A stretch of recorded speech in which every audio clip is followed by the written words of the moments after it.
Guards! The Lodge has come for me. Fala galera, vocês chegaram ao Megascópio em mais um capítulo da Loja das Feiticeiras. Aqui quem fala com vocês é a Júlia e claro, comigo sempre a minha querida amiga Thaís Spear. Olá, gente. Nossa, falou até quase isso. Falou até o sobrenome. Fica até impactada. Faltou Ferreira. Faltou mais alguns. Tem muito. Gente, vocês já perceberam que pessoa rica, burguesa, tem vários sobrenomes? Pronto, Tá.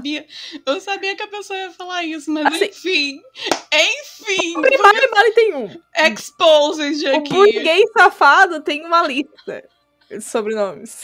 Exposed aqui. É que é muita mas família, daí sabe como é que é, né? Eu não vou nem responder. É, pois é. Eu vou me abster de respostas, é isso. Mas é assim, como reis, rainhas, Ah, porra! imperadores. Calma, que eu ia fazer uma ligação com o assunto, pô. Pronto, óbvio que você ia soltar essa. Eu já tava esperando. Eu tava, caraca, lá vem. Eu ia fazer uma ligação, porque o tema de hoje são contos de fadas que inspiraram os contos de The Witcher. É isto. Olha só. E que tem muitos reis e rainhas e tal, olha. Era uma Só ligação me falta tão dinheiro, bonitinha, pô. na verdade. Tá bom, Tá sei. pra debate, tá pra debate. Debate porra nenhuma, é isso. Mas brincadeiras à parte, galera. Pra quem não sabe, a Loja das Feiticeiras é um quadro mensal. Todo último sábado do mês vocês vão encontrar eu e Thaisinha aqui no Megascópio, tanto no YouTube quanto nas nossas outras plataformas de streaming. Se você está escutando aqui, não se esquece de... Não se fala se inscrever, mas segue a gente aí no Spotify, Deezer, Apple Podcasts e afins. O que tiver que dá pra fazer, é isso. É isso, dá aquele Façam. apoio, que é muito importante pra gente. E a gente sabe que é um quadro que os nossos inscritos gostam bastante, porque a gente fala coisa séria, a gente fala bobice, a gente fala de tudo, e bota do Witcher no meio. Tipo, de algum jeito. É isso. Mas o de hoje é um tema que eu já tô querendo fazer há um certo tempo. Verdade. Porque é uma parada que alguns são bem óbvios, né? Que são os primeiros que a gente vai começar, mas tem um monte de contos que, inclusive, nem eu e a Thay conhecíamos, né, Thay? Verdade. Não, com certeza. A gente não vai dar spoilers aqui dos contos, porque a gente separou quase uma semi-ordem aqui pra poder ir falando, mas eu só queria dizer que essa loja vai ser pra desmascarar o Andrzej Sapkowski. Se naquela época existisse strike... Tá? Não. É brincadeira, né, gente? A gente sabe que são o que a gente chama de recontagens ou retellings, pra quem prefere Sim. o termo em inglês. Super comum, super divertido. Eu praticamente adoro, tá? Eu Sim, sou eu bem também cadelinha de... A Thay eu sei que também é. Tá? A Thay tava tendo um momento fangirl por causa do Hans Christian Andersen. Ai, gente, é porque Tá? é isso. E a gente gostaria de frisar que muitos desses contos que a gente vai comentar hoje ficaram popularizados por causa da Disney, né? Exato. Obviamente. Mas A Disney é são. o aluno que cola.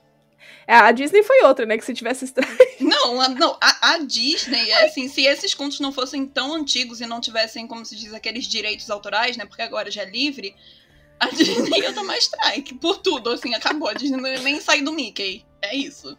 E o que é curioso é que a Disney pegou esses contos super macabros, né? Uhum. Que, pra quem não sabe, os contos originais são bem mais tensos, assim, né?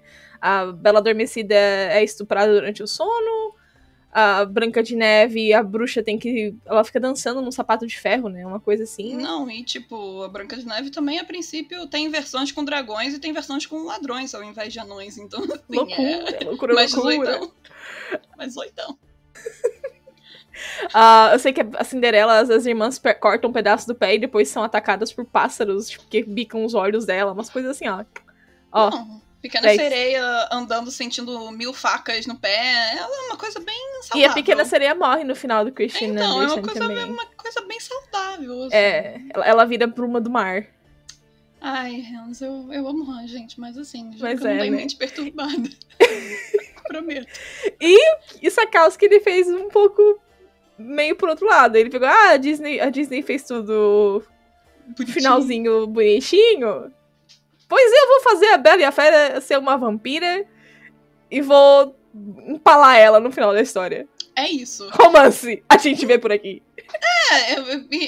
E assim, não que isso seja ruim, na verdade, porque Não, como não, a Ju falou, tem toda uma readaptação ali pra poder colocar dentro da história de The Witcher, mas tem umas que são cópias literalmente escarradas, né? É tipo assim, nossa, ok, É. tudo bom, tudo bom. Tudo bom. Não, bom. depende pra quem, né?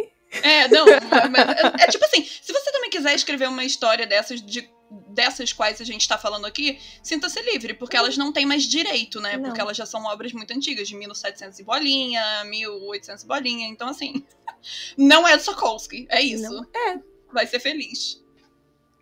Então eu meio que já dei spoiler do primeiro que a gente vai falar, né? Que é Um Grão de Veracidade. Que é a história de amor do Nivellen e da Virina. Que eu acho que tá bem claro pra todo mundo que foi baseado na Bela e a Fera, né? Tem vários paralelos. A maldição do cara, a casa que faz tudo pra ele, só um amor verdadeiro vai quebrar a maldição. Tem a conexão com as rosas também, apesar de não ser tão literal, né? Mas a casa dele é cercada por rosas azuis e tudo mais. Eu acho que esse é um dos mais óbvios, né? O mais, assim, direto, com exceção do final, é claro. Não, é aquilo, né? Tomou a liberdade criativa pra poder adaptar do seu jeito, mas é um conto super antigo também.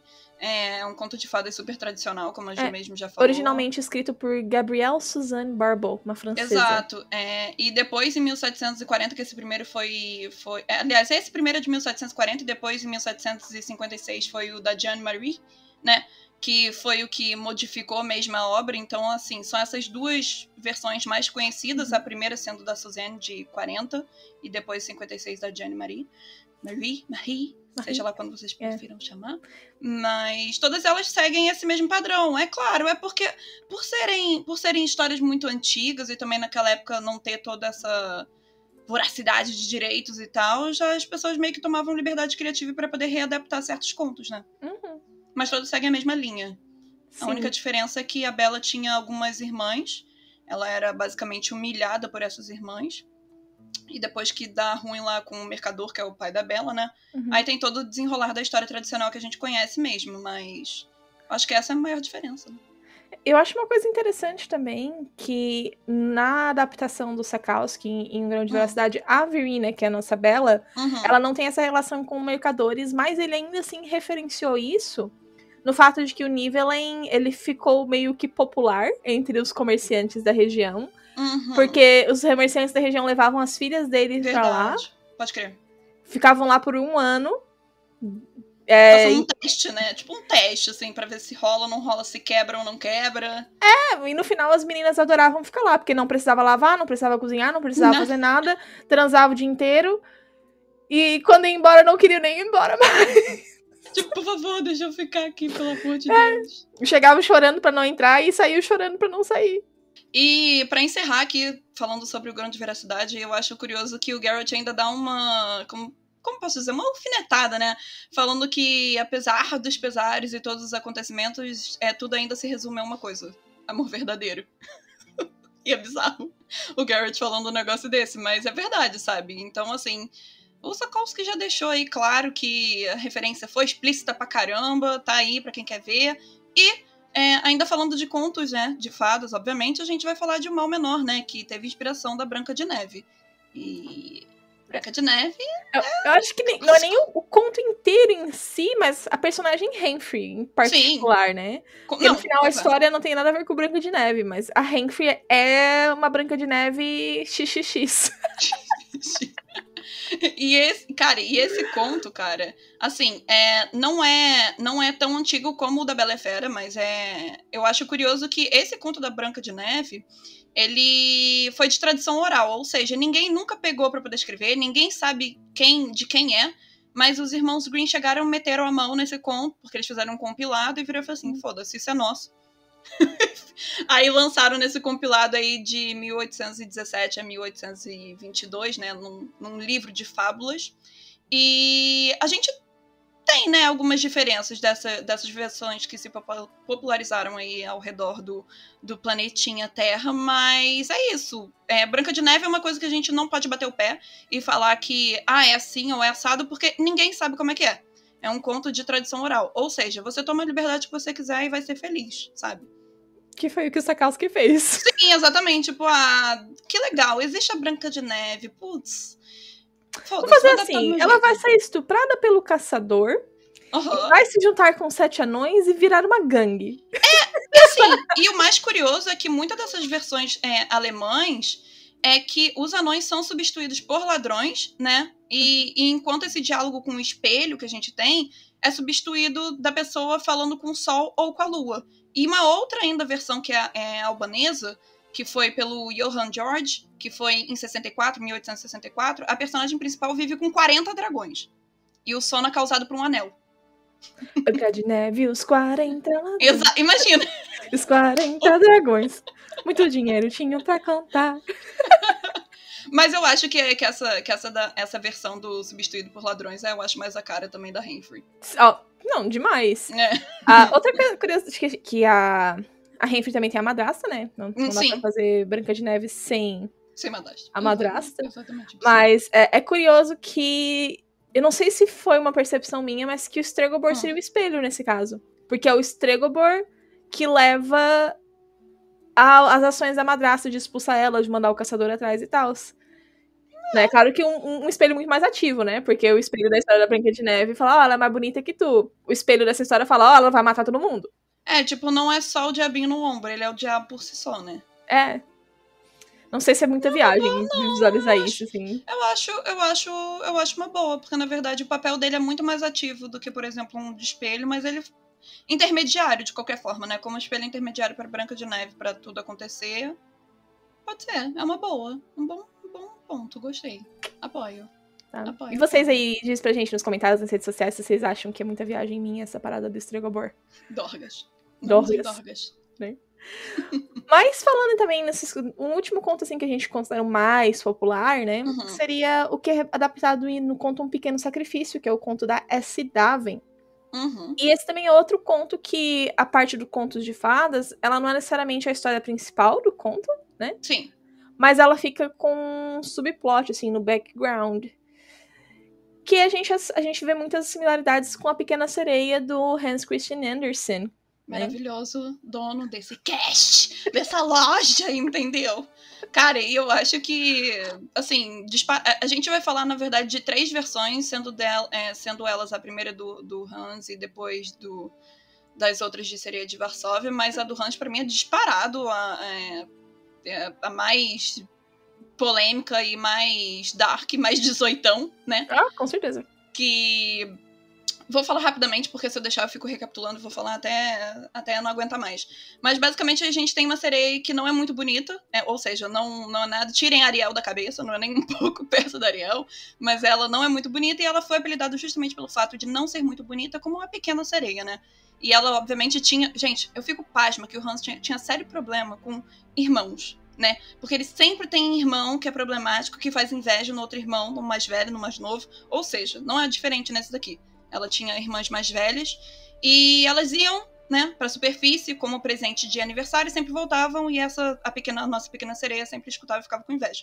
Só que basicamente ela se apaixonou por um príncipe. O príncipe nem chegou a ver a nossa pequena sereia aqui da versão do Hans, só que ela tava quem nunca foi trouxa que nunca tira a primeira Essa é a versão antiga de conhecer no Twitter hoje e comprou passagens pra ir conhecer no dia seguinte. Tá.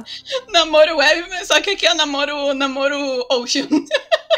Na época que não tinha Twitter era assim, a pessoa via na rua, pegava as malas, vendia as caudas e ia atrás da pessoa loucamente. Em 2 semanas tava casado, porque não tinha TV.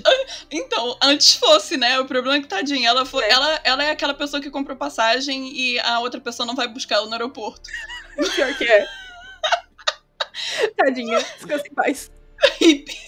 Porque, tipo, ela basicamente foi lá na Bruxa do Mar, né, ou seja, na Disney seria a versão da Úrsula, por assim dizer. Ela falou que ela queria ser humana, toda aquela história, piriri pororó, e que quando ela bebesse essa poção, ela teria, sim, as pernas, mas ela sentiria uma dor absurda quando ingerisse, e quando ela andasse, ela sentiria facas afiadas em seus pés, e iria sangrar até dizer que chega, Ou seja, tudo que ela fizesse, tudo que ela andasse, ela sentiria uma dor terrível. E isso tudo por causa de macho, né? E no final das contas, se ela não conseguisse encontrar esse verdadeiro amor, esse beijo verdadeiro, ela não conseguiria nada, porque afinal de contas ela também não casou. Ela não fez porra nenhuma. O cara se casou com outra mulher, outra princesa. Ela ficou jogada pra canto, pra escanteio, e ela teve uma oportunidade de se vingar, tadinha. Mas ela virou, não, eu não tenho coragem de me vingar. E a trouxa virou espuma. Hip. Tururu.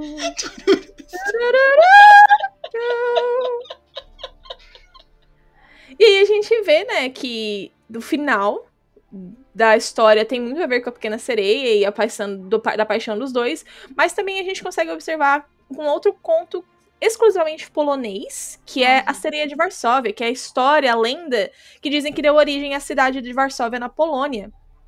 Tem duas versões desse conto, eu vou contar uma, tá? E depois conto outra pra vocês. Sem problema. Mas a gente consegue ver paralelos em ambas as versões, assim. Tem algumas questões que acabaram parando na história. Né? Uma das versões, a Sereia de Varsóvia, ela vem de Atlântida, né? Que é um mundo secreto que tem debaixo do mar. Cof, e isso cof, a gente... pouco conhecido, tão secreto que ninguém conhece. Né? Mas essa questão do reino submarino secreto a gente vê também na história de um pequeno sacrifício, né? Só que eles são monstros. Né?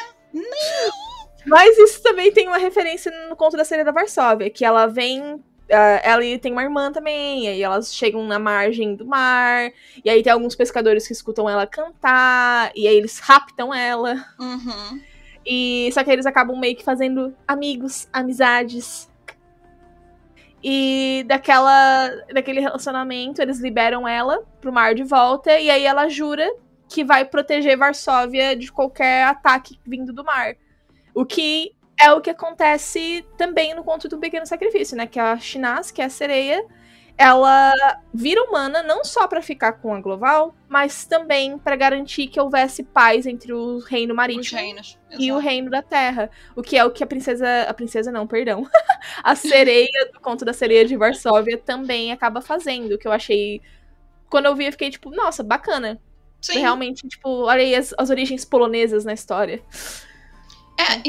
Inclusive, tem duas versões dessa versão que tu contou, porque a outra versão ela é presa e ela canta tão alto, o lamento dela é tão alto, que os outros moradores do outro vilarejo vizinho se sentem totalmente, como eu posso dizer, envolvidos por essa canção.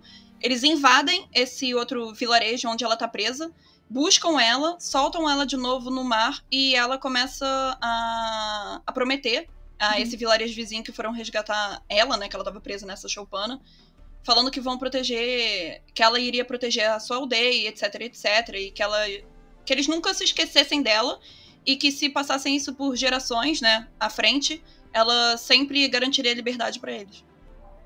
É isso aí. Tá aí os paralelos. Muitos paralelos. Muitos paralelos. E... A outra é mais rapidinha, né? Sim. Ambas são bem parecidas, o que muda é só, tipo, o que acontece depois dela ser capturada, né? Mas a moral é a mesma. Ajude uma sereia e você será protegido. É isso, gente. Não capturem sereia, não roubem lágrima de sereia. Botem ela numa piscina. Muito vibe da H2O. É isso que eu tô falando. Aquamarine, porra. Socorro, Aquamarine. Tá. Mas indo mais na vibe, assim, de alguns menos conhecidos, também tem um Fragmento de Gelo, né, que é um dos meus contos favoritos. Conto favorito do Henry Cavill. Né? Conto favorito de Henry Cavill. Que tem uma referência fortíssima de A Rainha da Neve, do Hans Christian Andersen também. A Thay vai contar isso pra vocês, a Thay já tá se coçando, eu sei que a Thay tá morta pra contar. Eu só gostaria que, assim, a gente sabe que esse conto inspirou Frozen, mas, gente... Não. Tá. Assim, Frozen pode ser considerado uma história original, porque não tem... Acho que a única coisa que tem a ver com o conto original é que tem uma rainha com poderes de gelo. O resto, tipo... E que tem algo similar a tipo, irmão ou proximidade, né? Bem... Tipo assim... bem raso, assim. O pilar tava ali, mas a história é totalmente mudada, porque... Conta pra gente, Thay. Como é que é a história original, meu amor? Então, eu gostaria primeiro de começar com uma curiosidade aqui, que além de a Ju já ter falado que é do Hans, esse foi um conto que foi lançado em 1844, perdão, e ele gira basicamente na luta contra o bem e o mal, né, aquela razão fria e o calor do coração humano e tal. E a gente tem dois personagens principais nessa história, que é o Kai e a Gerda, ou seja lá como você prefira chamar. E esse foi o conto mais longo do Anderson, mas um fato curioso é que ele demorou só 5 dias pra escrever, ou seja, uma sentada na privada, chegou e escreveu tudo. E... Stephen King, corre aqui.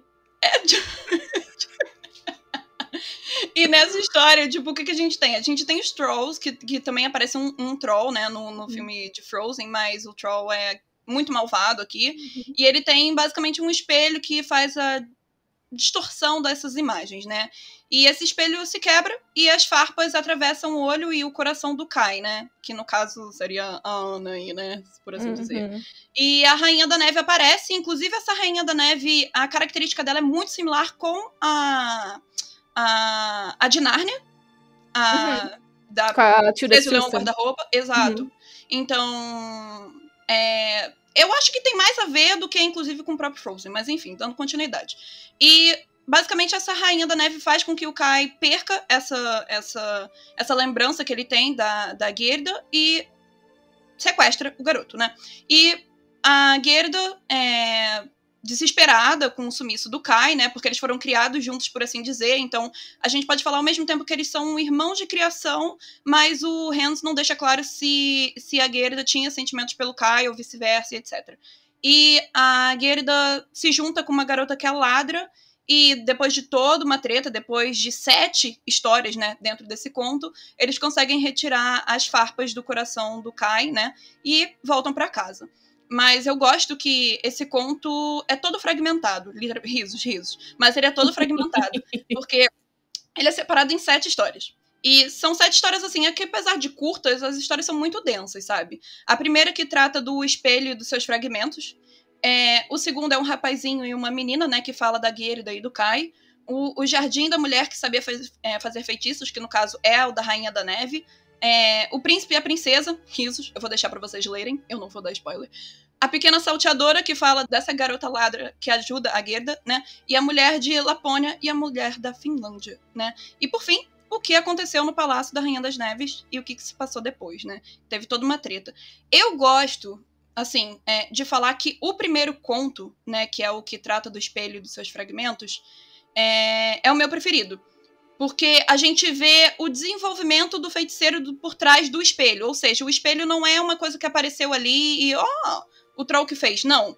É de um feiticeiro muito antigo, chamado Deval, seja lá como se pronuncia. Desculpa, eu não sei de dinamarquês. Nem eu, amiga. Mas, segue em frente. Mas o que eu mais gosto é que o Hans foi muito a fundo. Porque é uma expressão infantil que se assimila a diabo. Ou seja, seria um espelho forjado pelo próprio diabo, né? Ele construiu esse espelho basicamente para poder reduzir quase nada a beleza e a bondade que refletisse nele, e também o que já era mal, que se refletia nele, se tornava totalmente desagradável e muito pior do que já era antes, né? E, inclusive, a gente vê um paralelo aí com o Senhor dos Anéis, com o próprio anel, né, que dá tudo que a pessoa deseja, dá todo o poder e tal, e a gente sabe que não é nada disso, é uma visão totalmente distorcida, então dá pra fazer muitos paralelos com esse conto do Hans. E eu gosto de falar que essa história, a verdadeira história do Hans, né, tem uma narrativa que apresenta basicamente uma perspectiva ali de altruísmo da personagem feminina, né, e que transforma ela numa, como a gente pode dizer, uma heroína responsável, né, por salvar o Kai, né, por salvar esse personagem masculino, que tem uma natureza mais, sabe, mais centrada, uma coisa mais passiva, ou seja, quem é a protagonista da história mesmo é a Gerda, né, e a garota ladra depois que se junta ao grupo. E gente, eu só gostaria de falar que quem quiser um cast só sobre as influências de A Rainha do Gelo em outras mídias, é isso, sabe? Por favor, peça, porque a Thay tem um arsenal de informações, tá? Acabei. Peça hashtag megacast de A Rainha do Gelo. Não, porque é muito bom mesmo, cara. Assim, são histórias que quando cara, você eu não pega sabia de metade dessas tem história. Quando você falou do Senhor dos Anéis, eu já tava tipo, o quê? Não, é porque tem, assim, é muito difícil o Hans separar em vários fragmentos baduns, por assim dizer, sabe? Baduns. Mas ele realmente separou e, assim, apesar dos contos serem bem brevezinhos, dá pra você pegar vários paralelos com histórias atuais, entre aspas, tipo Senhor dos Anéis, As Crônicas de Nárnia, próprio Frozen e por aí vai. Então, assim, são várias ramificações. Então, esses contos a gente vê bastante coisas que estão presentes nas fantasias atuais, né? Que é tipo uma ladra se juntando ao grupo, uma garota com mais atitude salvando o personagem masculino. Então, assim, tem várias facetas aí, por isso que é o meu conto preferido, por isso que eu queria surtar com vocês sobre esse conto, porque é isso. Achei fofo, achei fofo. Obrigada. Mas então, como que... E a Thay falou que se relaciona com o Senhor dos Anéis, com Frozen, com Crônicas de Narnia, e como que se relaciona com The Witcher? Isso é uma fábula que a Yennefer conta pro Geralt, né? Ela só que é um pouco modificada, é claro. Por que ela é modificada? Porque quando a Yennefer está contando a fábula da Rainha do Gelo, ela se enxerga como a Rainha do Gelo. Dá pra fazer um paralelo bonito, inclusive. Né? E ela, inclusive, tem um vídeo no canal, tá? True. Que é análise de um fragmento de gelo. Super recomendo. É um dos meus vídeos favoritos que eu já fiz na minha vida. O vídeo é muito bom, modéstia à parte. Mas enfim. O que é relevante aqui? Que quando a Yennefer tá contando essa história pro Geralt, ela fala sobre fragmentos de gelo que entram no coração das pessoas e fazem com que elas só veem beleza no gelo, né? Em coisas ruins. E parem de ver a beleza na vida. Sim. E aí ela está se comparando com isso. Que quando a pessoa se aproxima dela, eles ficam encantados com a beleza dela, mas depois só veem o ruim. E eles não conseguem mais encontrar alegria e tudo mais. Uma pessoa espinhosa. Outro conto que também é mencionado, que muita gente não sabe que na verdade faz parte do folclore, que é mencionado em Fragmento de Gelo, é a própria caçada selvagem, né? Ou perseguição selvagem, como ficou a tradução oficial dos livros no Brasil, né? Que faz parte do folclore europeu. É um grupo fantasmagórico de caçadores vestido com roupas de caça, que ficam caçando pelo céu, através da terra ou acima dela. Aí eles são mencionados como seres fantásticos, elfos, fadas, espíritos dos mortos e tudo mais, assim. Eles são normalmente, como falado no próprio jogo, no livro, quando eles passam no céu, eles são um mau agouro, um presságio negativo, um presságio de guerra, de catástrofe, da morte de quem viu, assim, se tu visse a caçada e tal. E também que eles sequestravam as pessoas e levavam para um submundo do reino das fadas, né? Porque é o nosso Tirnaliá, no mundo do Zain-El. E acaba não sendo no conto, porque no conto eles só são mencionados por passagem, né? O nome do vento também, todinho. Que é os Chandrianos, né? Tipo, várias coisas também. A Feluriana, que também parece uma sereia. Gente, todo mundo bebe dessa fonte. É isso. É isso. Leiam o nome do vento, se não leram ainda. Leiam o nome do vento. Obrigada. Dando sequência, então, a gente vai entrar agora... Irmãos Green, só dá Irmãos Green ou Hands aqui, basicamente. No conto, uma questão de preço, mas o que tem a ver? A gente vai falar do João Ouriço, na verdade. Eu não tinha escutado falar muito do João Ouriço, inclusive fui pesquisar antes da gente bater esse papo daqui sobre, mas é um conto que faz parte de um compilado, né, dos Irmãos Green, e foi publicado em 1819, né? Ele foi publicado aí sob o domínio 108 dos Irmãos Green, ou seja, eles eram uma máquina de escrever, gente, conto pra caramba. E o que a gente tinha nessa história, né? Era um fazendeiro que tinha dinheiro, terras em abundância, mas ele, apesar de ser muito rico, ainda estava faltando aquele pedacinho de felicidade na vida dele, que era filhos, né? Ele não tinha filhos. E... basicamente, por causa disso, ele era ridicularizado pelos outros. Os outros falavam, você não tem filho, então a sua vida não é completa, e por aí vai.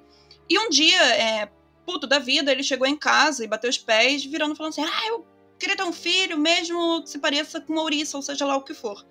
Bom, né? Tudo que você fala, por isso que certas coisas, quando você fala em voz alta aí, você pode chamar. Ele teve um filho... O famoso chama-nome, né? Exatamente. O que aconteceu? A mulher dele pariu uma criança que parecia um ouriço, né? Pele cheia de espinhos, e o pai nomeou ele como João Ouriço. Risos. Pai zoeirinho, né? Pai zoeirinho, exatamente. Pai zoeiro. Aí, o que acontece, né? Um rei tava perdido lá na floresta e o João Ouriço tocando lá a sua gaitinha de fole, né? Que foi presente de seu pai. Antes disso, o João Ouriço, ele pede, tipo, que o pai dele odeia ele, né? Exato. Aí ele pega, tipo, tá, pai, eu vou embora. Me dá uma gaita de foles e um galo. Exato. Tá, que eu vou embora. E o menino foi embora montado num galo. Foda-se. Tipo, como diz a Kai, chocobos. Exato, chocobos, exatamente. O menino vai montado, um ouriço montado num galo com uma gaita de foles. Não, é tudo... E aí ele vai embora e, tipo, aí o pai dele fica, ai, graças a Deus, tá morto. Exato. Risos. E tadinho. E ele ainda falou que quando ele saísse, que o pai dele... Que ele ia trazer muito orgulho pro pai dele. Né. Ai, gente. João Ouriço, te amo. Famoso Delicious. João Ouriço, te amo. Bom, aí o que aconteceu? Ele tava tocando lá a gaitinha lá que ele pediu pro pai e tal, e ele ajudou esse rei a voltar pro castelo, né? O primeiro rei, tá? E nessa promessa que o João Ouriço fez pro rei, falando, eu te levo pra casa, eu te mostro o caminho pra casa, mas eu quero a primeira coisa que eu vou ver quando chegar na sua casa. Risos, né? E o rei prometeu, ele falou assim, tranquilo, vou te recompensar, não tem problema. Mas aí ele percebeu que o João não sabia ler e escreveu numa folha de papel, sacaneando o garoto, falando assim, ele não vai receber nada. E foda-se. Rei sendo pau no cu desde sempre. Bom, aí, né, o que aconteceu? Por isso teve a Revolução Francesa, gente. Por isso teve a Revolução Francesa. Gente, vamos se informar, leiam tudo, procurem fonte, tá? É muito importante. Não assinem documento sem ler. Disclaimer, exatamente. O conto de 1700 bolinhas já dando lição de moral. 1800 bolinha. É tipo isso. Já dando lição de moral. Resumo, ele voltou, né, nessa expedição aí, que o rei tava perdido, mas pro João foi quase uma expedição, e ele viu a filha, né, desse primeiro rei. Só que o pai falou assim, relaxa, eu prometi pra ele, mas eu enganei, no papel não tá falando nada disso que eu vou te dar para ele, né, entregar a filha na mão dele. E a filha se diz, nossa, ainda bem, tô muito satisfeita, não queria casar com o ouriço. E voltamos de novo, novamente, pra floresta. Teve o segundo rei, perdido na floresta, e ele faz a mesma promessa. Só que dessa vez, ao retornar, ele vê a primeira coisa, a filha, né, de novo, mesma promessa, mesmo tudo, mas sem papel assinado. E a princesa, ouvindo toda a história do João, ficou grata pelo resgate do pai, linda, maravilhosa, e falou que vai cumprir, sim, a promessa, indiferentemente do que o pai pensasse ou não, se ele fosse a favor. Mas parece que esse segundo rei era mais de boa, né? Era mais tranquilo. Assim, normalmente os filhos refletem os pais, né? Se a menina é gente boa, tem probabilidade que o pai também seja. Exatamente, né? O primeiro era pau no cu mesmo. Aí, em resumo. Nesse primeiro rei, que ele se negou a entregar a filha, o João pegou ela mesmo assim, né? Pegou no sentido de, tipo assim, agarrou ela mesmo assim e tal, e machucou ela com os espinhos dele, né? E largou ela de lado, foi pra segunda princesa, ele promete que não vai machucar ela em noite de núpcias, e seja lá o que for, e que eles, inclusive, deveriam construir uma grande fogueira quando fosse lá, como eu posso dizer, consumar, né, a relação dos dois, e que era pra pôr o João, né, que ele tirasse a roupa, que os 4 servos reais agarrassem ele e passassem a pele dele pela fogueira pra poder queimar. Afinal de contas, queimou e ele virou um belo rapaz e terminou tudo bem, eles foram felizes. Inclusive, se eu não me engano, Ju, me corrija se eu estiver errada, o João ainda trouxe a família pro castelo, né? Sim, ele foi visitar o pai. Sou gostoso, tenho dinheiro. Eu me nego, eu sou um príncipe, mas eu tenho um coração muito bom, então vem morar comigo. Por isso que eu falo, o João é maravilhoso, assim, né? Assim, gente, coração bom é assim. Não sei se teria essa coragem. Eu também não, porra, eu ia ficar muito puta. Eu ia virar e falar assim, A pessoa me expulsou de casa, depois que eu tô ricaça voltar, não sei, né? Eu também, eu ia passar lá só pra esfregar na cara. Eu sou dessas, é isso. Mas eu acho que aqui as referências com uma questão de preço estão... Porra. Pô, o Doni salvou o rei, o rei prometeu a filha, ele foi lá, voltou com a filha deu pra ele de bom grado. Foi aí que começou, inclusive, essa lei, né, na verdade, porque eu acho que é a primeira vez que eu li uma história mais antiga falando sobre isso, né? Tem a do Rumpelstiltskin também. Tem, mas é mais antigo do que o do João Ouriço? Eu realmente não sei. Datas é complicado, mas o Rumpelstiltskin também é antigão. Então, né? Eu acho que era, tipo... a mesma coisa que, tipo, princesas dormindo... Irmãos escrotos e prometer criança. Rapunzel também promete criança. O tal de prometer criança, né, mano? Cara. Qual é, irmão? Para de prometer. Eu trabalhava pra fazer filho de vocês, ficar roubando filho dos outros. Saco. Exatamente. Né?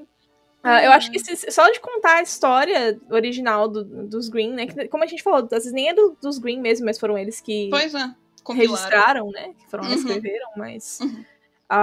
eu acho que só de contar essa já fica explicitamente óbvio. Na cara, pô. Os paralelos, assim, não precisa explicar pra ninguém onde é que tá os paralelos aqui, né, Ele gente? deixar de ser ouriço, virar um homem bonito e tal, Sim. piriri bororó, né? Prometer pra filha, gente. Nem, tudo igual. gente, assim, né? Escarrado que se chama. Aquela assim, ó, faz igual, copia, mas não faz igual. Exato, exatamente. Ou o coleguinha pegando colo. O que nos leva a outro conto que... Esse aqui eu acho interessante frisar, que foi a ideia... Foi o conto existente, um conto polonês chamado Dragão de Wawel, ou Walwel, ou Walwel, Eu ou também não Walwel, sei, tamo junto. tá? É W-A-W-E-L, Acreditem. tá? Procurei como se pronuncia, vi diferentes pronúncias, fiquei confusíssima e falei as 5 que eu achei, tá? É isso. O Dragão de Wavel, tá? Mas falando sério, Eu tô no Rio, prometo. pode ir. Pode ir que eu sei que tá zoado. Vavel parece nome de chocolate, tá ligado? Tá, Tipo, Wavel.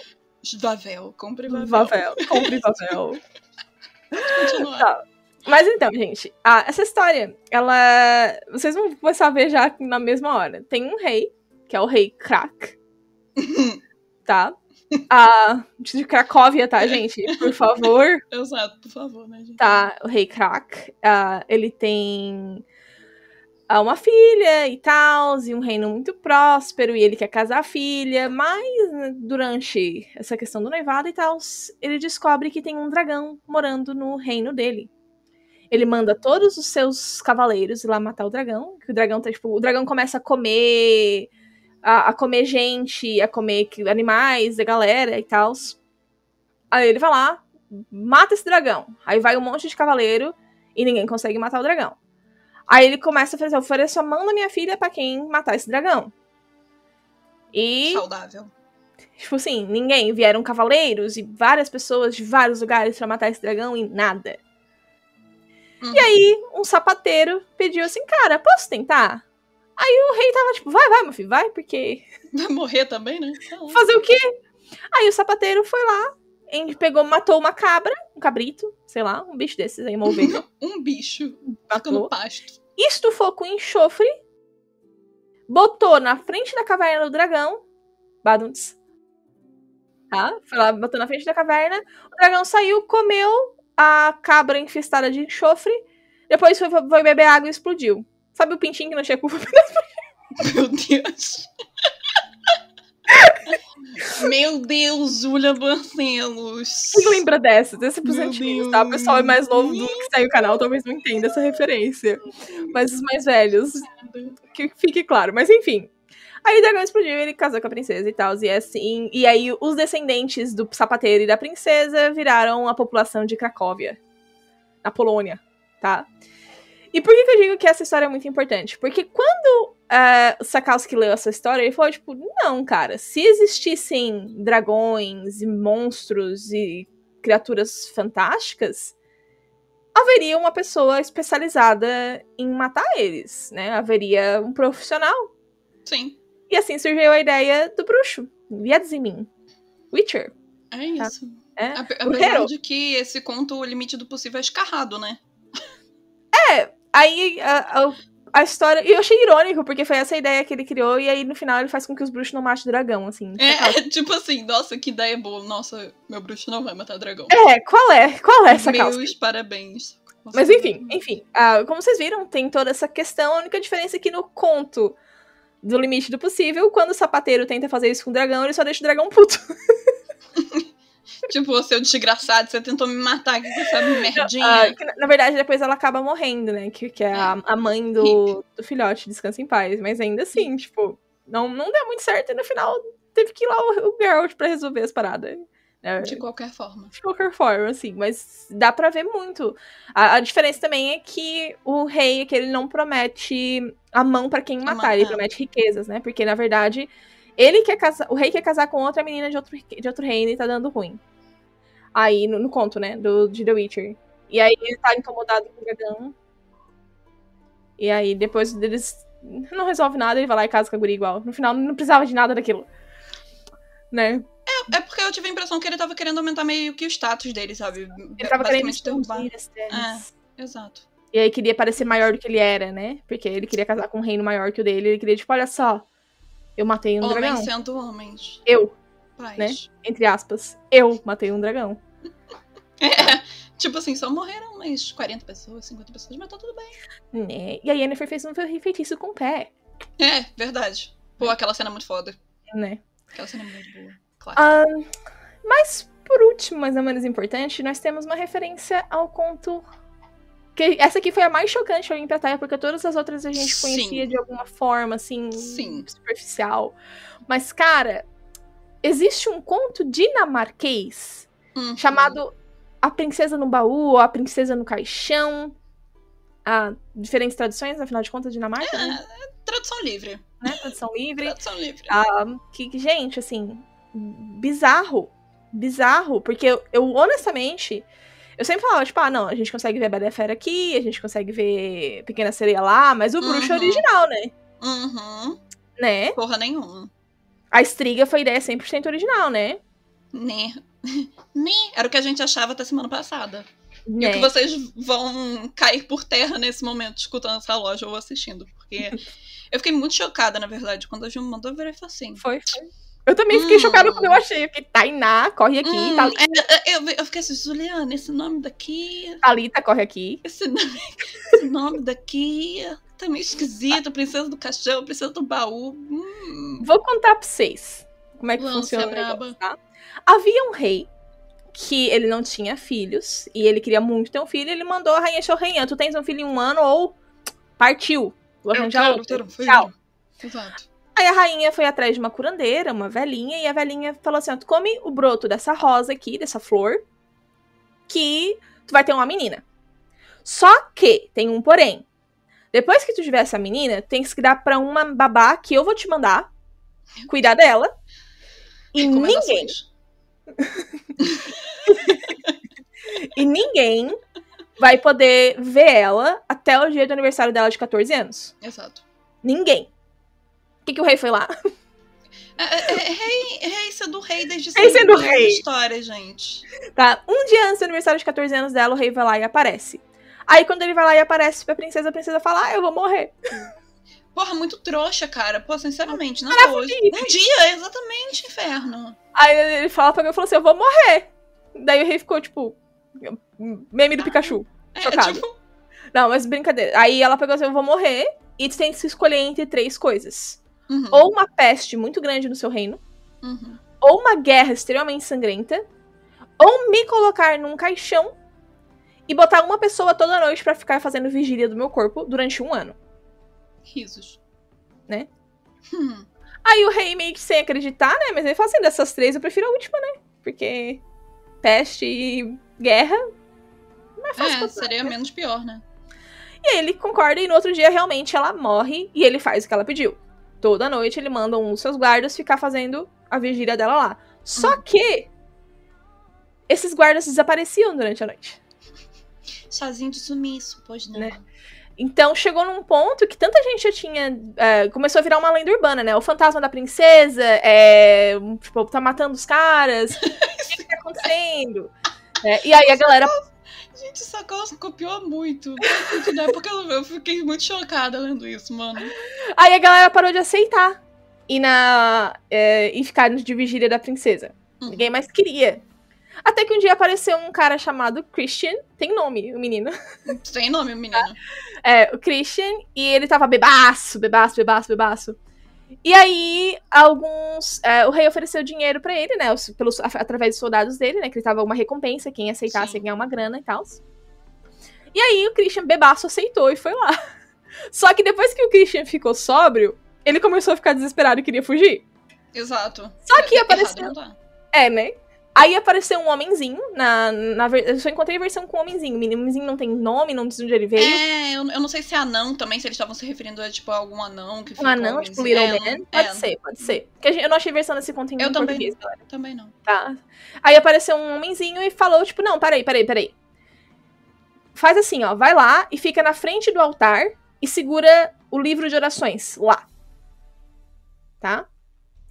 Aí ele foi A princesa saiu do caixão, um monstro, viu ele em cima do caixão e não conseguia chegar nele. E aí, ela voltou pro caixão sem matar ele. Protected by God. Né? Aí, no outro dia, o rei ficou, yes, tu sobreviveu, glória, te deu dinheiro de novo pra tu voltar lá amanhã. E aí, como o rei tinha dado muita comida e muita bebida pra ele em comemoração, ele tava bebaço de novo e aceitou de novo. Mesma coisa. Depois que passou o alto da cachaça, aí ele ficou de novo, não vou não. E aí ele tava fugindo, apareceu o mesmo homenzinho e falou, tipo, não, vai lá, cara, fica na frente do púlpito, que é onde o padre fica, né? Que ela não vai conseguir te atacar. Ele, beleza, então. Né, fazer o quê? Ele foi lá, ficou na frente do púlpito, mesma coisa aconteceu. A princesa saiu do caixão, monstro, e não conseguiu alcançar ele no púlpito e voltou pro caixão. E ela tava menos feia nesse outro dia. E eu ia falar isso agora. E ele reparou que ela tava menos monstruosa. Assim, ela tava mais normalzinha. E aí, no outro dia, vê lá o rei. Yay! Volta lá de novo. Aí ele, não, cara. Porra, não tem condições. Aí o rei falou assim, eu te dou metade do meu reino, se tu for. Então, né? E outra coisa, sempre que a princesa saía e não encontrava ninguém, ela começava a gritar, vou trazer a peste e a guerra pra este reino. Só que nunca dava, porque o cara sempre tava lá.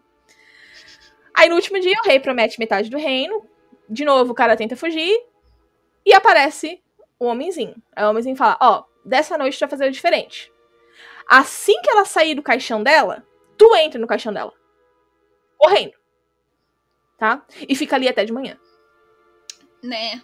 Poxa, me lembra uma história, não é mesmo? Onde é que foi que a gente já viu isso? Não sei. Mesmo, sabe, tá aí. Também eu nunca ouvi falar disso. Nem eu. É. Aí ele ficou ali dentro até de manhã. E ela não conseguiu entrar de novo. E aí, quando ele acordou, a princesa estava bela, formosa, uma mulher, quer dizer, uma menina, né, gente, 14 anos. A gente para pensar na cidade meio que... Enfim, né? Enfim, não foi ao ponto. E aí, ele tá linda, formosa, e aí ela pergunta se ele quer casar com ela. E ele disse que se ele não casasse com ela iria pra um convento. E aí ele aceita casar com ela, e aí ele ganha metade do reino. E depois ganha o resto do reino, porque ele vira rei. Ele vai morrer o rei. Mas agora, tipo, ele ganhou temporariamente metade do reino, depois vai ser todo dele. Tipo, beleza. E é isso. E é isto. Eu fiquei chocadíssima, porque eu fiquei tipo, gente... Não, é tudo. Né? É tudo. Claro que, tipo, tem toda a questão de que o Geralt é um caçador profissional, não é um... Tarará. É como a gente falou, gente, uma recontagem, é um retelling. Ele pegou a ideia e...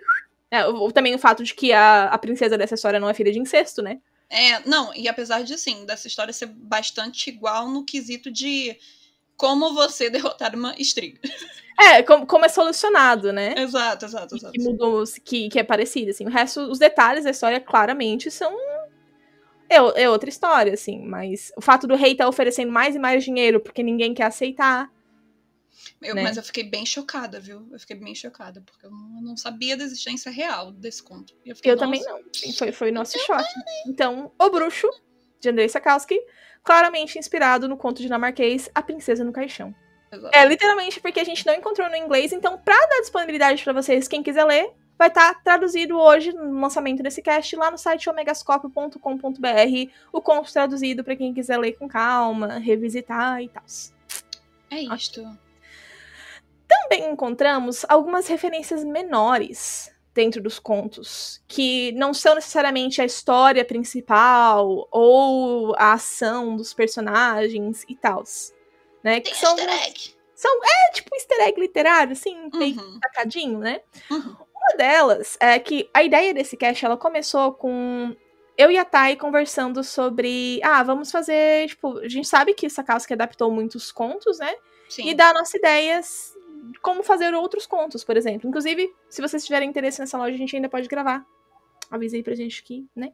É verdade, pior que é verdade, porque assim, o que não vai faltar vai ser assunto. Né?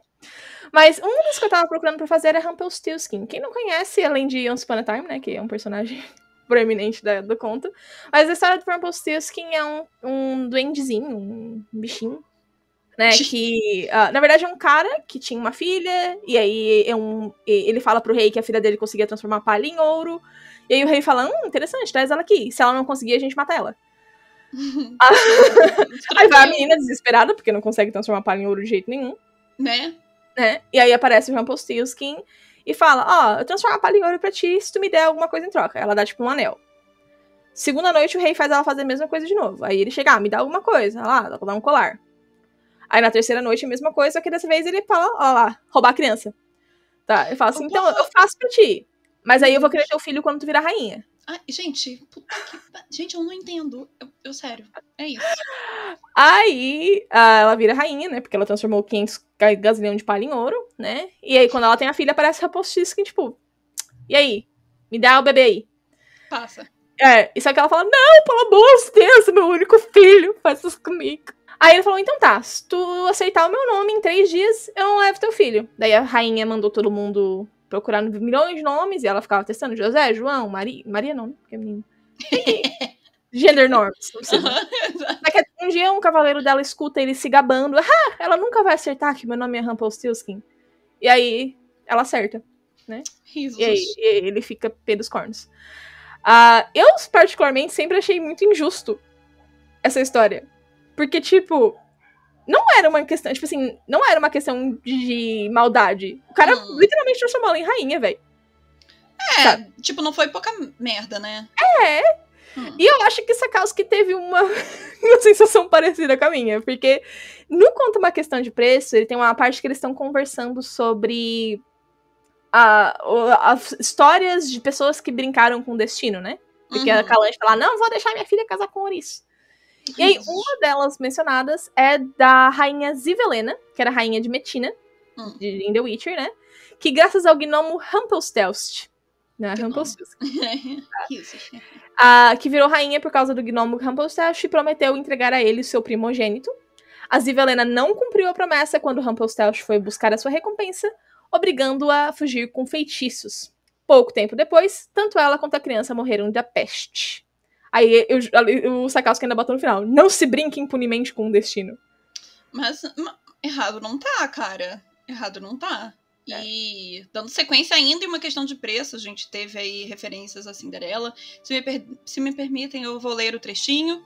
Cinderela acho que dispensa apresentações, a gente todo mundo conhece Cinderela, né? Não é? Pois é. Assim, se você quiser saber mais da Cinderela, vá no Wikipedia. No Google tá aí. Bom, vou ler o trechinho rapidinho. Leitura dramática por Thaís Spear. No último verão, o príncipe Horbarik não foi tão benévolo quanto a vossa majestade, e tentou me contratar para achar uma beldade que, cansada dos seus avanços grosseiros, fugiu do baile perdendo um sapatinho. Risos, risos. Não é mesmo? Já que a gente viu isso. Foi muito difícil convencê-lo de que para esse tipo de serviço ele precisava de um caçador, e não de um bruxo. Fim, não é mesmo? Cinderela, caçador, sapatinho, pá, fugiu. É isso, gente. O contexto dessa história é que ele tava tipo, Calanche, tu não tá tentando me contratar pra matar uma pessoa, não, né? Sabe que eu sou a massa do monstro, né? Sou bruxo, né? Olha a história desse otário aqui, esse príncipe Horbarik, que queria me fazer caçar uma menina, só porque ela perdeu o sapato. Sou um bruxo, né? É isso. A próxima referência eu vou deixar pra Thay também, porque eu sei que a Thay tá empolgada com este também. Nossa, não, esse daqui, gente, desculpa, inclusive se eu continuar aí, mas é porque é muito macabro. E, tipo, eu ainda vou deixar vocês com mente explodindo no final, só isso.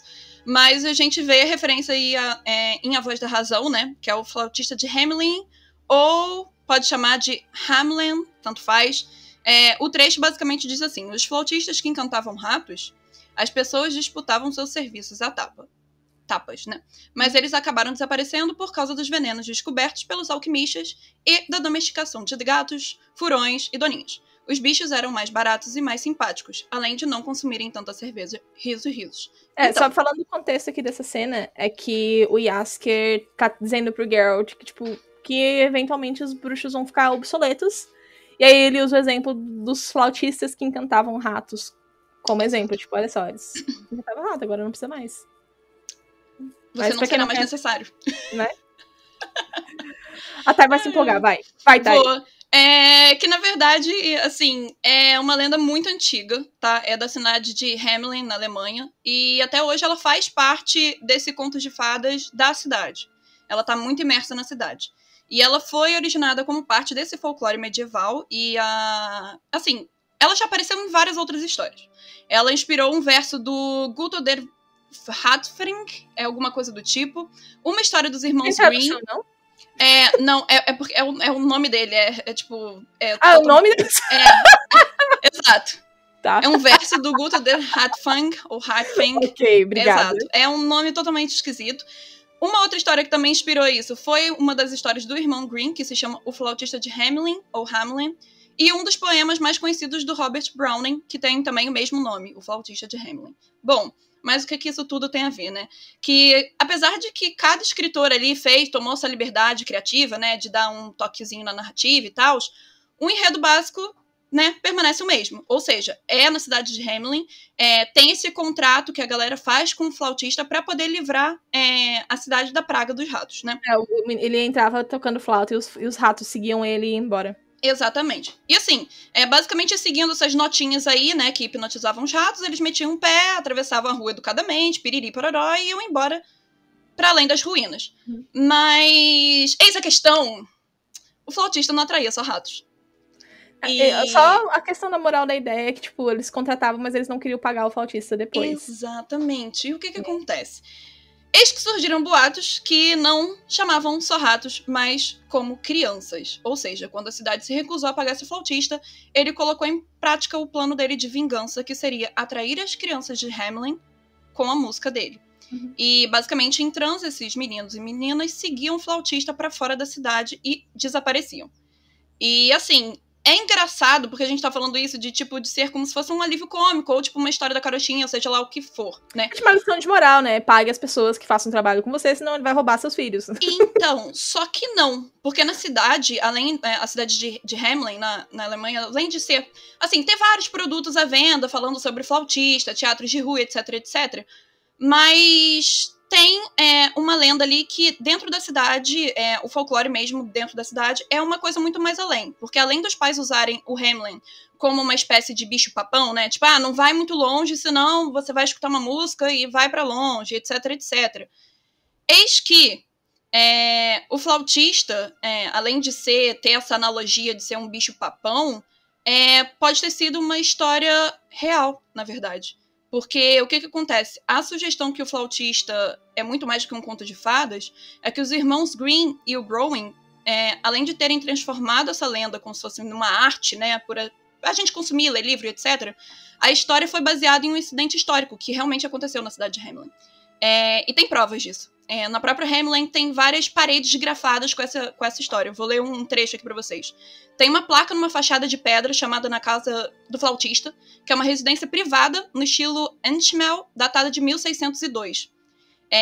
Em 26 de junho de 1284, no dia de São João e São Paulo, 130 crianças nascidas em Hamelin foram retiradas da cidade por um flautista vestido com roupas multicoloridas. Depois de passar pelo Calvário perto de Copenhague, desapareceram para sempre, diz a descrição.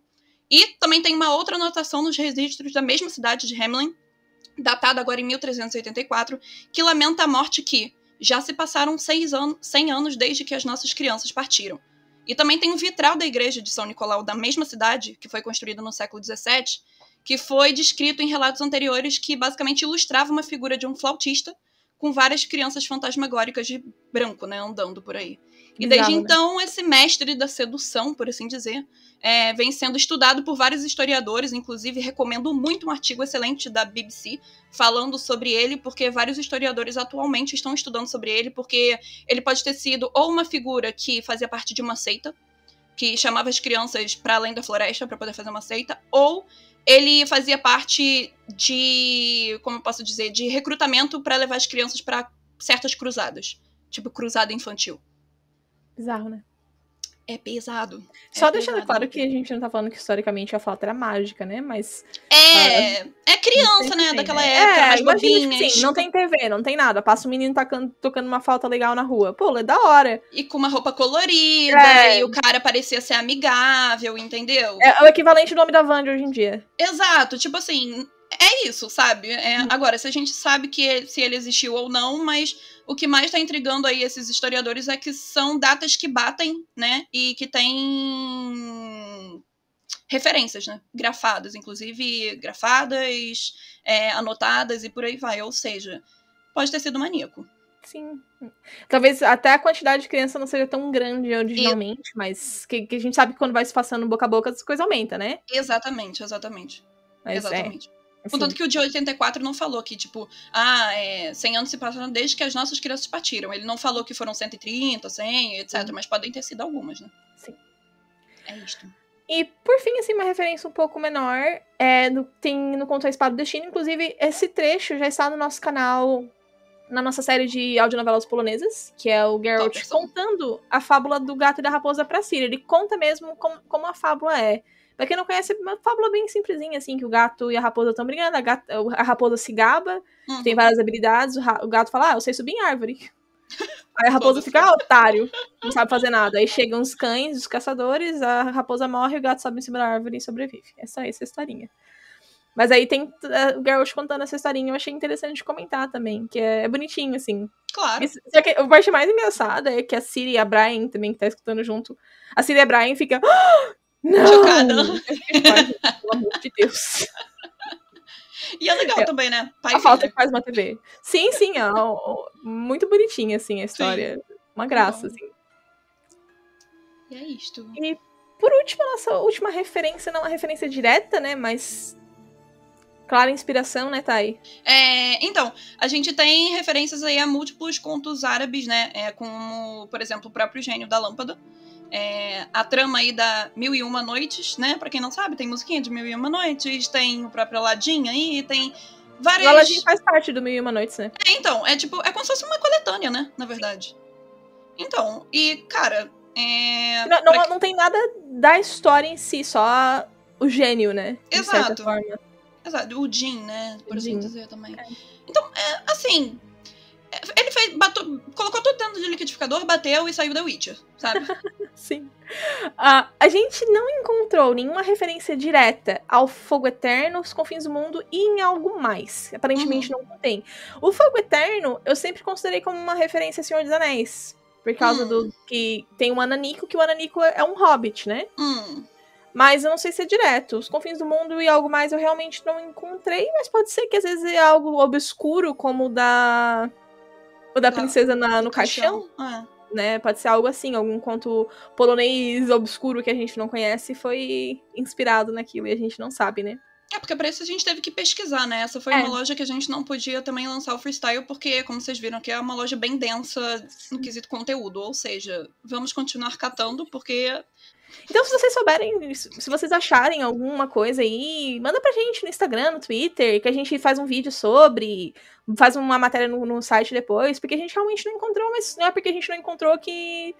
Não exista. Não exista, né? Exatamente. Exatamente, ninguém aqui é entidade. E se vocês também não quiserem mandar para outras redes sociais, vocês podem sempre entrar em contato com a gente no contato@omegascope.com.br também. Pode mandar, só não manda nude, tá, gente? Mas pode mandar referência, pode mandar curiosidade. Mas enfim, é isso. Vocês podem mandar lá também, não tem problema. E a gente espera que vocês tenham gostado dessa loja, né? É isso.